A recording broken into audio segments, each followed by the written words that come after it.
Minutes. I'm going to be very brief, and I want to say thank you to Michael Meacher. It's fantastic that we see at least one of our MPs actually doing something and sticking his head above the parapet. Now, I'm here to offer you a solution. The reason why those people up there think they have power over us is because they believe they control the world's money supply. The Federal Reserve Bank, the Bank of England and all the central banks, and above them you've got the Bank for International Settlements. How many people here have heard of the Bank for International Settlements? Right, at least some of you are switched on. I can tell you now 99% of our population do not know about the Bank for International Settlements.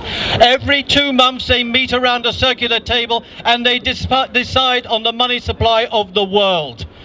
That is how unaccountable, how unelected and untransparent they are. The reason why they're up there believing they have power over us is because we have handed over to them the power of our money supply. Now, the good news is this. We know that Abraham Lincoln issued the greenback dollar during the American Civil War, and they had to kill him to get rid of him because it was an idea before its time, and it was an idea to get rid of the central bankers. Well, in 1914, and I didn't know this, and I've been researching this for some time, I was given a tip-off by an insider in the Bank of England. He said, if you want to sort out the British money supply, if you want to sort out the British economy and get people working, to get people industrious again, to get our country back off its knees, very simple, restore the Bradbury pound.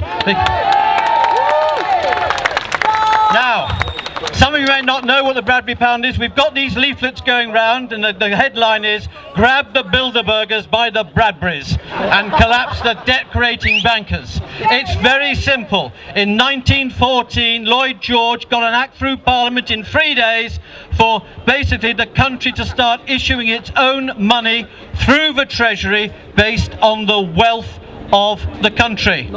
Today our country is valued by the Office of National Statistics at being something like 24 trillion pounds. Now, what do you think we could do to this country with 24 trillion pounds? Have a part, good idea. Now, once we get back the Bradbury, and we've got 14 months until August the 8th, 2014, exactly a centenary since the thing started, the Bradbury came into creation, we have got 14 months to bring back the Bradbury. Now, when we do it, every country in the world is going to do the same. And what will that do to our friends up there? They have no control. They're going to be like the Wizard of Oz. They've got nothing.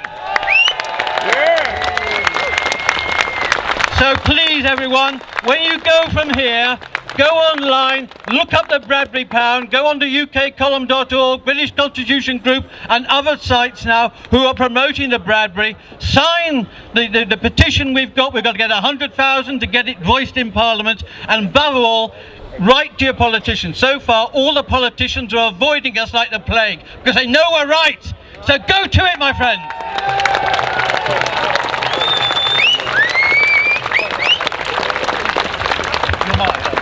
Ladies and gentlemen, can I just give you a little bit of a public service one here? If you go out and leave the site, you're not going to be allowed back in, which is, well, whatever. That's just the decision. Sit tight. We got David Icke, we got Alex Jones, and for the moment, we got Martin the Poet. Good evening, Bilderberg Fringe Festival. Say hello. This is a reaction to the royal birth impending. I will get excited about it when the woman gives birth to a baby kangaroo on Christmas Day. And perhaps you can repeat that with me. I've got some uncomfortable truths, and if you repeat them they may well try and ban you, but it wasn't me or my people that put horse meat in a Flinders frozen lasagna. I saw a figure for £183. Is that an amount or a number? To me it's just sounds. Or is it zeros and ones on a computer display? It's about as weird as the fact that Kate Middleton is going to give birth to a baby kangaroo on Christmas Day. Now, the earlier figure I referred to before is just the amount for a family to keep the wolf from the door. At the bus stops, the pensioners grumble all day. Should we kill it and use it for fuel, or should we cook it and eat it when Kate Middleton gives birth to a baby kangaroo on Christmas Day? Now it's time for some verifiable facts. the new governor of the Bank of England, was on the board of Goldman Sachs. $800 billion was the cheque to him that George W. wrote, and that was to correct his mistakes in the subprime housing mortgage market, but to keep us afloat. We seem to be in a terrible sweat about a notional thing called the national debt, but it equates to fewer hospitals and stupider schools where you can train check-out operators and treat people as fools. Critical thinking has gone the marsupial way, and Kate Middleton will give birth to a baby kangaroo on Christmas Day. I've got a message for you, brother President Barack Obama. The People's Republic of China own you now. Do you feel lucky, punk? Will they harm you? Because they've certainly got it in for the poor Dalai Lama, and he's only a Buddhist, he can just fight back with karma. It's just like the way Walmart always fucks over the small farmer. If you treat your people like worker ants, they will have to survive on food stamps.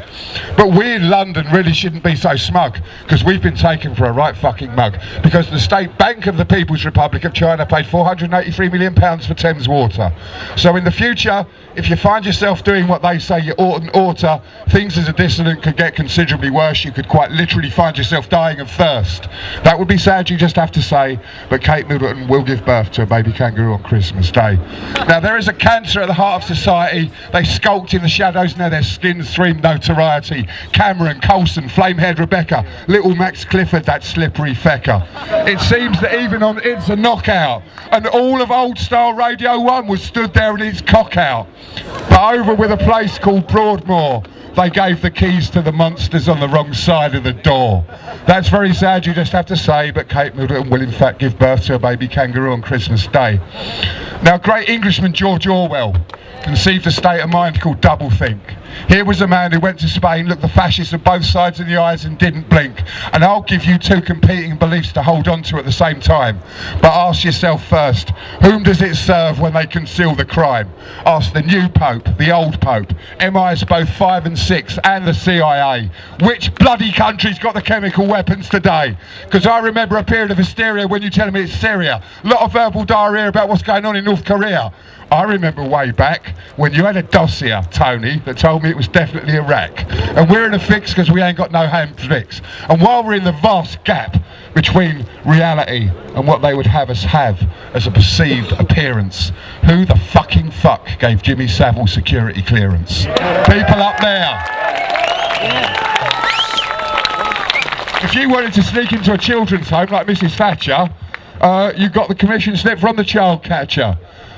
So remember, on December the 25th, 2013, as your granny's farting out her sprouts into the sofa, live on Rupert Murdoch's Sky pay-per-view, by Caesarean, Furidification, the new king of the Commonwealth in Dominations will be a baby kangaroo, sprogged out by Kate Middleton on Christmas Day. I thank you for coming.